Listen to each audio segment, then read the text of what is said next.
Bismillahirrahmanirrahim. In this video we will study 50 terms that are very important with respect to point of clinical anatomy.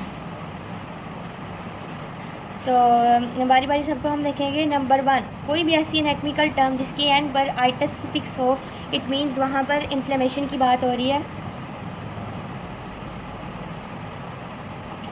अब inflammation जैसे example देखेंगे, appendicitis.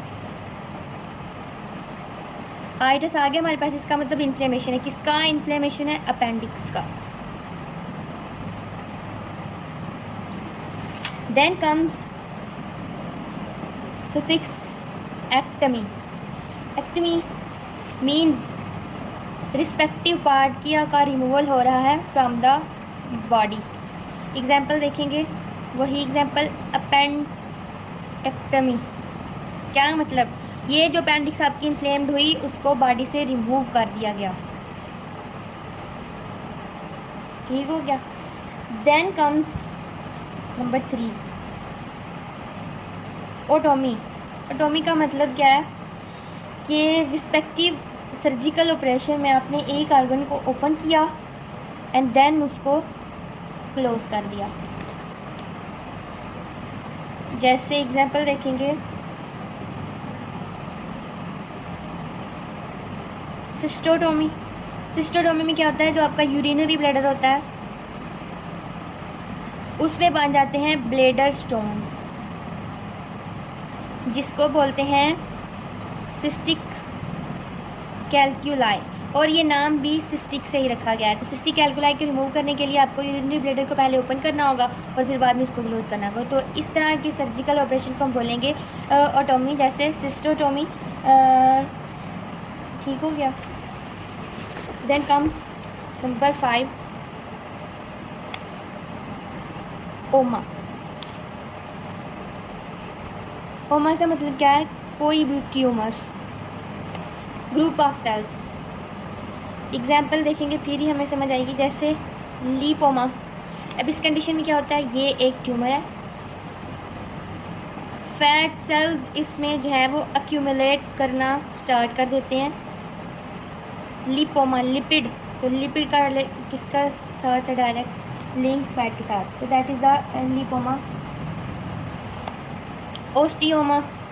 If it is a tumour bone में अगर हो तो that is known as the osteoma. Haemangioma. Haemangioma blood vessels के अंदर. Haem किसके साथ इसका रिलेशन है? ब्लड वेसल के साथ. तो हीमेंजियोमा ब्लड वेसल के अंदर ट्यूमर होगा, तो that is known as the haemangioma. Number 6 पर हमारे पास टर्म है प्यूबर्टी. अभी you all are well familiar with it. Puberty में क्या होता है? आपके जो सेकेंडरी सेक्सुअल कैरेक्टर्स हैं वो डेवलप करना स्टार्ट हो जाते हैं. कब ये स्टार्ट करते हैं?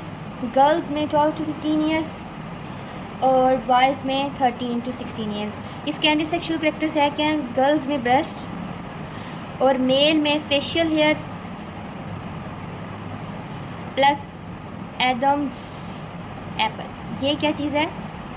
ये कार्टिलेज होती है आपका, which is wrap around the larynx,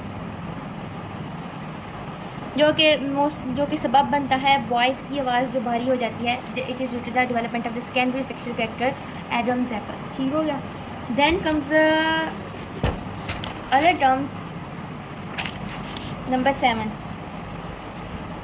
symptoms and the science.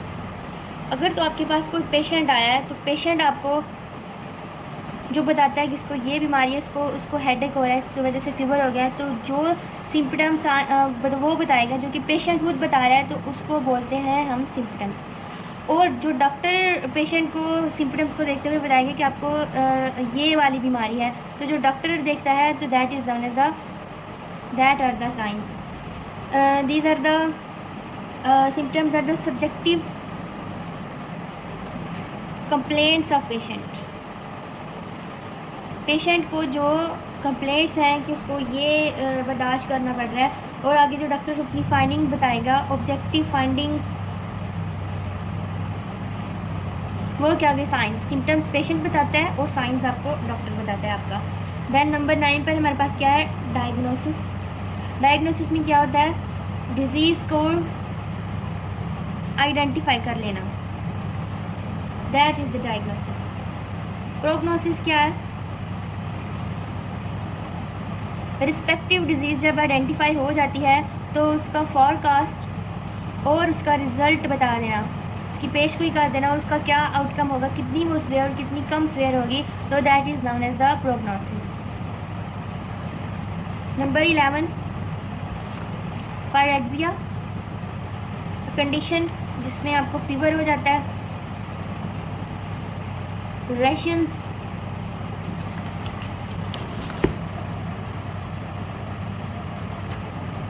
Injury, direct आपको इंजरी आ गई है या फिर किसी पैथोलॉजिक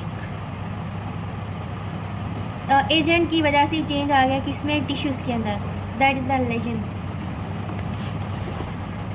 नंबर 13 पर देखेंगे इन्फ्लामेशन। इन्फ्लामेशन क्या चीज़ है,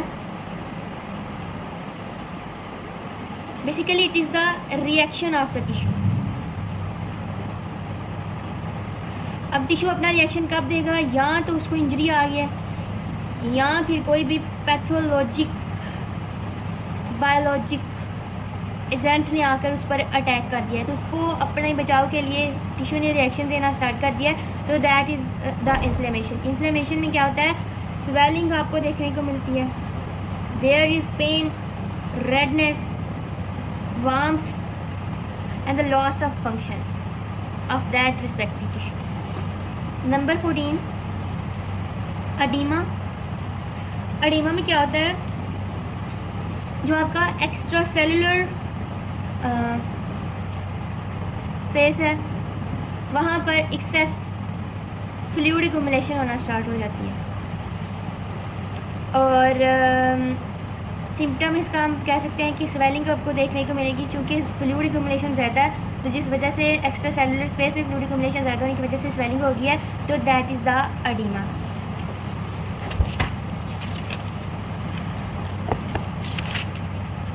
नंबर 15 पर देखेंगे थ्रोम्बोसिस, एंड नंबर 6 पर एम्बोलिज्म। थ्रोम्बोसिस में क्या होता है, जो ब्लड है इट सॉलिडिफाइज, कहाँ पर, वेसल्स के अंदर, तो इसको क्या बोलेंगे, intra vascular coagulation of blood. और एम्बोलिज्म में क्या होता है, रिस्पेक्टिव वेसल जो है वो ब्लॉक हो जाती है, ऑक्लूजन होना स्टार्ट हो जाती है, उसमें ऑक्लूजन मीन्स ब्लॉक हो जाती है। अब ये ब्लॉक क्यों होंगी, जब ये वाला थ्रोम्बस जहाँ पर कोगुलेट कर रहा था वहाँ से डीटैच होकर रिस्पेक्टिव वेसल को ब्लॉक कर देगा, तो that this whole condition is known as the embolism. Thrombosis में क्या होता है, ब्लड सॉलिडिफाई करता है वेसल में, that is the intravascular coagulation of the blood. अगर यही थ्रोम्बस डीटैच होकर किसी और वेसल को जाकर ब्लॉक कर दे, तो that is known as the embolism. उसी वेसल को या किसी और वेसल को ब्लॉक कर दे, that is the embolism. Number 17 देखेंगे term haemorrhage. We all are well familiar with it, that is the bleeding. It could be internal और एक्सटर्नल। अल्सर क्या चीज़ है, इरोजन, जहाँ पर भी मोस्टली अल्सर हमें देखने को मिलता है स्टमक में, तो उसकी जो इंटरनल इंटरनल जो लाइनिंग है, उसकी जो म्यूकस मेम्ब्रेन है, उसमें अगर हमको गैप या फिर इरोजन्स वगैरह, सोर, actually it is the sore in the internal lining of the stomach, तो this is the ulcer. Then 2 terms है हमारे पास, the most important terms, sinus and fistula. Sinus में क्या है, साइनस क्या चीज़ है, हमारे पास एक ब्लाइंड ट्रैक है, और फिस्टोला भी एक ट्रैक है, लेकिन ये एपिथीलियम के अंदर 2 इंटरनल ऑर्गन्स को कम्युनिकेट करवाता है। जैसे अगर मैं इनको ड्रा करूँ, यहाँ पर ये मेरे पास एपिथेलियम है, तो यहाँ से एक ब्लाइंड ट्रैक एक साइड एंड से ओपन होगी और एक एंड से जो है वो क्लोज होगी, तो this is the sinus. Similarly तो ये टू आपस में कह ली इंटरनल ऑर्गन्स कम्युनिकेट कर रहे हैं due to fistula. This is the difference between them. Fistula क्या है? एबनॉर्मल पासेज है between the two internal organs. Number 21 पर टर्म देखेंगे नेक्रोसिस। नेक्रोसिस क्या है? Death of the tissue. Obviously अगर टिश्यू की डेथ हो रही है तो हमारे पास जो रिस्पेक्टिव ऑर्गन होगा उसकी डेथ भी हम कह सकते हैं, और it is the death of that tissue organ. Then comes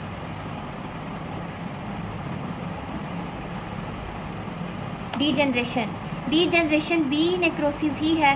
दोनों में डिफरेंस क्या है? नेक्रोसिस इज इरिवर्सिबल, जबकि जो डीजेनरेशन है वो रिवर्सिबल है। लेकिन अगर लॉन्ग टाइम तक इसका एक्सपोजर रहे तो इट लेड्स टू नेक्रोसिस, और it causes retrogressive changes. Then comes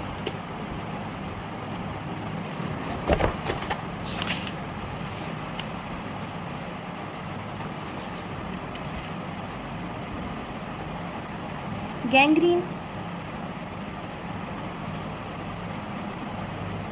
and infarction.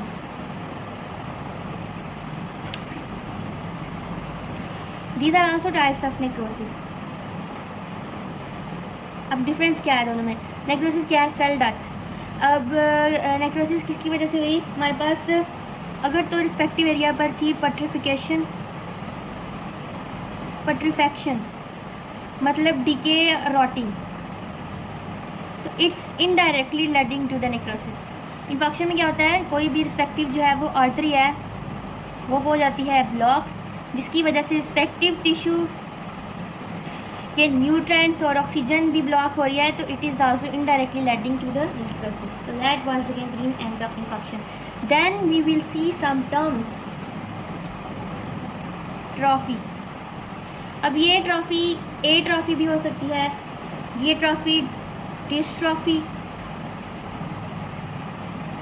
And the hypertrophy.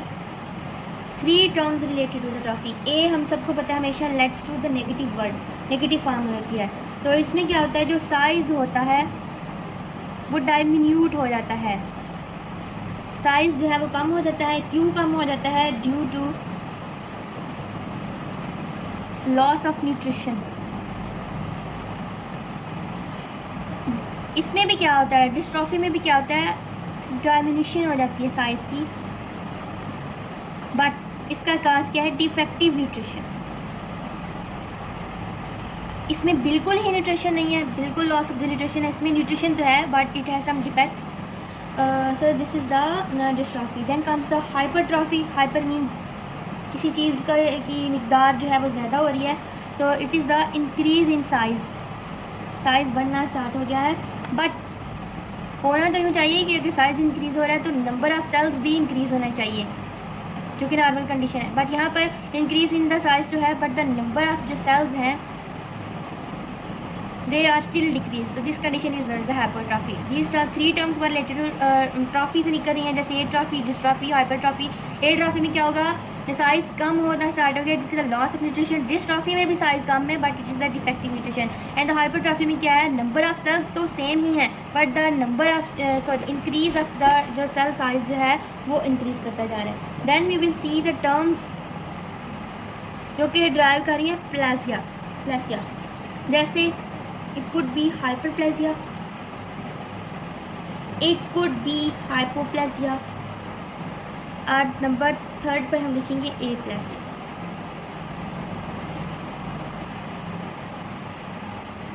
Hyperplasia में क्या है? साइज भी इंक्रीज कर रहा है और नंबर ऑफ सेल्स भी इंक्रीज़ करें। तो यहाँ पर हम डिफरेंस भी देख सकते हैं। हाइपरट्रॉफी में क्या होता है? सेल साइज इंक्रीज़ कर रहा है but the number of cells are not increasing. और हाइपरप्लेसिया में क्या होता है? Number of increase in the size as well as the number of the cells also increasing. Then comes the hypoplasia. It is the incomplete development. और plasia there is no development. Actually plasia related term है developments. and the aplasia there is no development. Number 31 syndrome. Syndrome कह लें कि disease को ही बोलते हैं syndrome. इसमें हमारे पास symptoms plus signs of the respective disease होती हैं, तो it creates a picture of the disease. Then we will see some terms related to the movement, जैसे paralysis.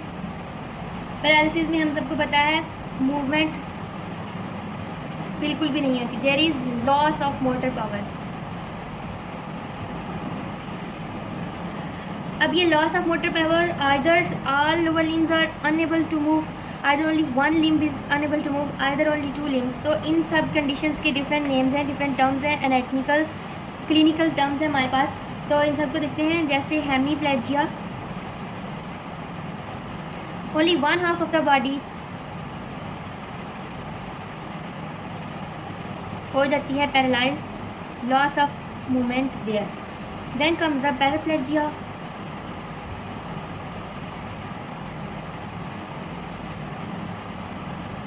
मोनोप्लेजिया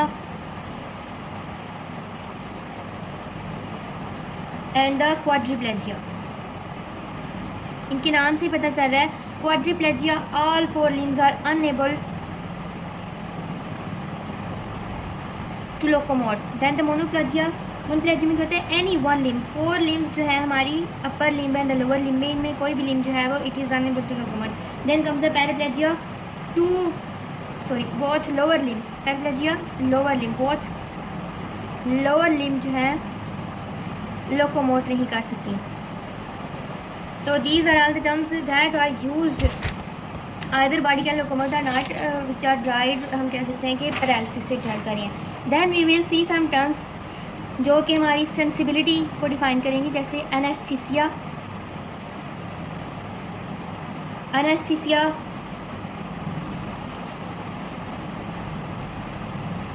analgesia, thermanaesthesia, hyperaesthesia, it is not anesthesia, it is thermasthesia. Then it is paresthesia. तो anaesthesia में क्या होता है, बिल्कुल ही loss of sensation. Analgesia में क्या होता है, लॉस ऑफ, आपको पता ही नहीं चल रहा कि आपको पेन कहाँ पर हो रही है, तो that is the loss of pain sensibility. Thermaesthesia, loss of heat sensibility. Then the hyperaesthesia, किसी भी सेंसिबिलिटी की जो है वो एबनॉर्मली जो है वो सेंसिबिलिटी इंक्रीज़ कर रही है, हाइपरेस्थीसिया आ गई इसमें। देन द पेरेस्थीसिया में क्या होता है, परवर्टेड फीलिंग, ये क्या है, it is also the abnormal feelings of sensation. That is all the terms use for the sensations के, जैसे anaesthesia, analgesia, thermaesthesia, hyperaesthesia and the paraesthesia. Then we will see some terms related to the tumours, और इसमें एक और important term हमारे पास है coma. तो कोमा में क्या होता है, बिल्कुल ही नम्बनेस हो जाती है, बिल्कुल ही loss of sensation for a long period of time. ठीक हो गया।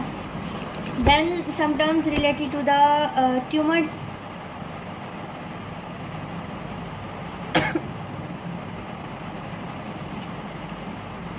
ट्यूमर क्या है, अच्छा, और एक और टर्म है हमारे पास कैंसर। तो जो ट्यूमर है इट इज़ नॉन इन्फ्लामेटरी, और कैंसर क्या है, इन्वेसिव होता है, इट इज़ इन्फ्लेमेटरी, इन्फ्लेमेशन काज करता है, इवन डेथ काज कर सकता है। और ट्यूमर जो है वो अपनी लिमिट्स को नहीं भूलता, ये विद इन लिमिट्स रहते हुए ग्रो करता है, एबनॉर्मल सेल ग्रोथ है। बट जो कैंसर है it is also the abnormal cell growth, but limits को क्रॉस कर जाते हैं, इन्वेसिव होता है। तो tumours, these tumours either benign भी हो सकती हैं हमारे पास या फिर मेलिग्नेंट भी हो सकती हैं। तो बिनाइन अच्छे ट्यूमर्स होते हैं, ये अपनी जगह पर ही रहते हैं, दे आर लोकलाइज्ड। इसकी बेहतरीन एग्जांपल हमारे पास है mole. They are also the tumours but they are not dangerous for the body. Then comes the malignant tumours. ये एक जगह पर नहीं रहते, they are not localised, they are non localised, और जो बॉडी को जो नुकसान पहुंचाते हैं, सिवियर इलनेस और इवन ग्रोथ को भी इफेक्ट करते हैं, that is the malignant tumours. अब ट्यूमर जो है वो एक जगह से पहले था लोकलाइज, लेकिन जब उसने एक जगह से दूसरी जगह इन्वेसिव शो किया अपनी इन्वेसिवनेस, तो that becomes it the that makes it the malignant tumour. अब ये जिस प्रोसेस से मूव करता हुआ जा रहा है, that is called as the metastasis. Metastasis में क्या होता है, स्प्रेड ऑफ ट्यूमर कह लें, या फिर कोई भी डिजीज़ जो कि अदर बॉडी पार्ट्स में इन्वेड कर रही है, तो that process is known as the metastasis. Then other important terms हम देखेंगे, कार्सिनोमा एंड द सार्कोमा। तो कार्सिनोमा क्या है? It is also the abnormal growth of cells, और सार्कोमा भी abnormal growth of cells है। अब दोनों में डिफरेंस क्या है? जो कार्सिनोमा है वो आपको एपिथेलियम पर नजर आएगी, जैसे एक्टोडर्म, एंडोडर्म्स, और जैसे एक्टोडर्म एंडोडर्म में, और सार्कोमा जो है वो आपको कनेक्टिव टिश्यू में नजर आएगा। अब connective tissue of the body क्या है? बोन्स हैं, कार्टिलेज हैं, तो यहाँ पर जो abnormal growth of the cells होगी, that is the sarcoma. And number 50 पर, if you are being recovered from that particular disease, तो then it is known as the convalescence. जो डिज़ीज़ है जब उसका एंड आ रहा है, तो वहाँ पर जो रिकवरी पीरियड होगा between the end of the disease to complete health, that is known as the convalescence। और एक और टर्म हम देख लेते हैं, थेरेपी, जो कि ट्रीटमेंट ऑफ द डिजीज़ को बोलते हैं। So these were all very important terms that are all used in the clinical anatomy। उसके बाद अगर देख लेते हैं, जैसे विसरा, हम सबको पता है इंटरनल ऑर्गन्स होते हैं, और ये कहाँ पर होंगे? चेस्ट एंड एब्डोमेन के अंदर। और स्किन की, ये एडिशनल नॉलेज कह रहे हैं, स्किन की हम सबको पता है 3 जनरल कवरिंग्स हैं। जैसे स्किन सबसे पहले, होल बॉडी की 3 जनरल कवरिंग हैं, skin, superficial fascia, and then comes the deep fascia.